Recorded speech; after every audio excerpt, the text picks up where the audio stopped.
मला तर पहिला राग एवढा आला की आम्ही त्यांना भेटायला गेलो. मला वाटतं दुसऱ्या दिवशी जयंतराव गेले.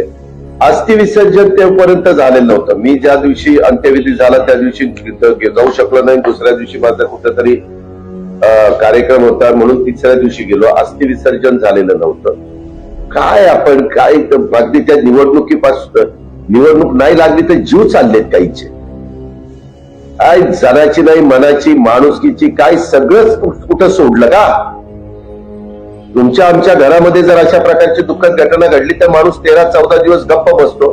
महिनाभर गप्प बसला म्हणून बिघडलं कुठं? सारखं कोण कुठं काय करणार, कोण उमेदवार देणार, कोण काय करणार, कोण आताच भावी खासदार म्हणून तिथं पोस्टर लावायला लागले. अरे कुठं गुडघ्याला बाळशिंग बांधून निघाला. मी सुनेत्रा अजित पवार गांभीर्यपूर्वक प्रतिज्ञा करते की मला काही भावना बिवना आहेत का नाही? बरोबर आहे,